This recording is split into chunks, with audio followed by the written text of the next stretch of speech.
which language and thus which frequency distribution of letters and letter sequences was the standard typewriter keyboard designed? To ask this question, you must be making a mistaken assumption that typing speed was to be maximized.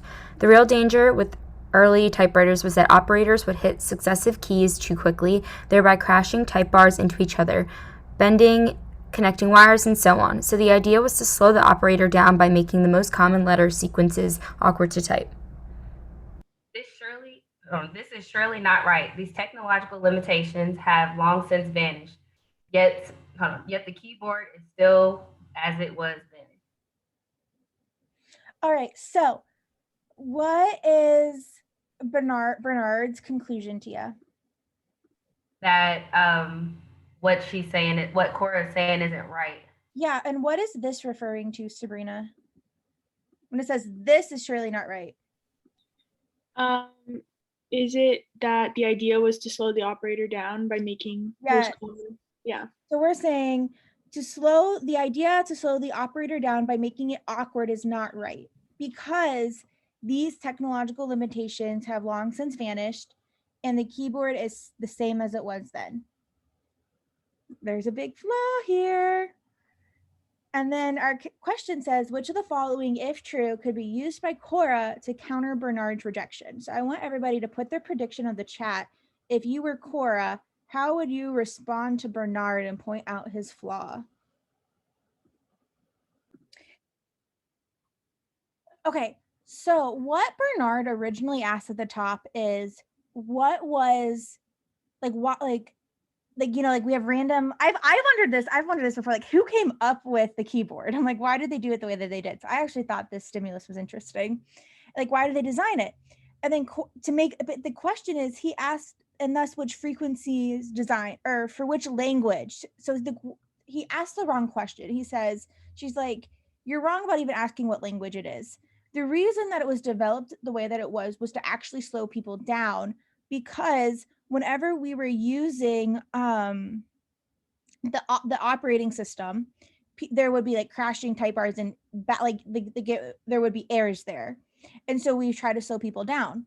Bernard responds by saying, your explanation for why it was designed is wrong, right? He's saying the reason why, and as soon as I read that, I was like, and then let's go on. His reasoning for that is because we no longer have that problem.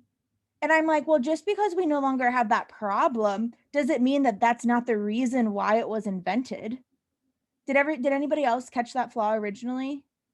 So let's I'm trying to think of something in life that like has changed, but we keep doing it the same old way. Like maybe roads or something, right? Like there could be something that we've done all along where we would do it this way, it would be way easier, but it's way too difficult to go back in time and change it all. Right? Or just because like we no longer have to do it that way, or we don't have the need for doing it that way, that doesn't mean that it originally wasn't created to do that, right? I mean, I'm trying to think of an example, like milk cans. Like they originally were developed in that format for like whenever they could the truck could go out and deliver them to the homes, right? Like there was a purpose that they served. For now, if you see like an old style milk can, they don't do that. They don't design them in that way for like that service, right? They design it for like marketing, like it looks cool. But that doesn't mean that their original design wasn't created for the original purpose, right? And so this answer here is going to be A, because it's saying that, yeah, but typewriters and the word processing equipment are sold to the same people, and they have the same keyboard. So people demand it in the equipment that they buy.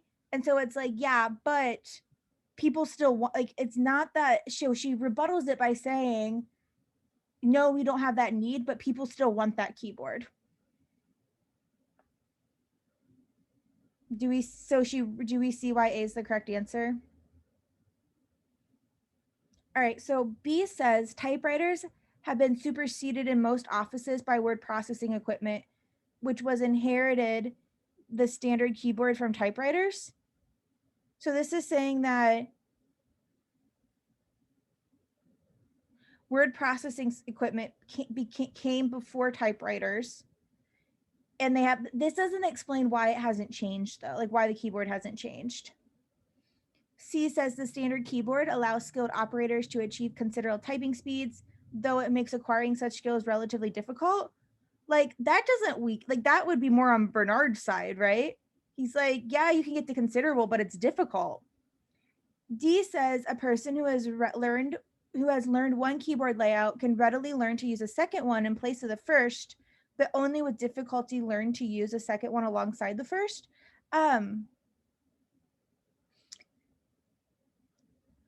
That one, I feel like is the most tempting wrong answer, but we're trying to reject Bernard's explanation. And his explanation is saying that like this limitation has long vanished. Why is it still happening?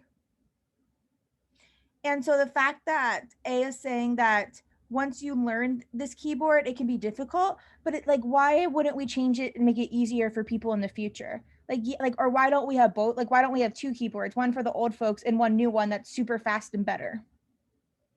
And then E says it is now possible to construct typewriters and word processing equipment. Liz just says that there can be two. That would actually kind of strengthen Bernard's way of thinking. And so that's why A is the answer. Does anybody have any questions on that one? Or what made this one difficult?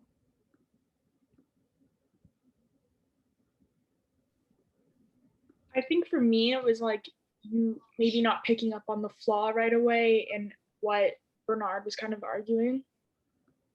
Yes, I get that. I could see that. I feel like if you don't really understand what Bernard is arguing and why. Yeah, like I think the language part like slipped up on me, and I was like, I didn't look back at it, I guess, and that's probably why I didn't pick up on it. And the other thing too is like we're really trying to reject Bernard's explanation. And for people that picked B or were struggling with B, this is explaining exactly like what happened, right? Like, hey, this is, but you have to make an assumption here to like to understand that like why it's the same.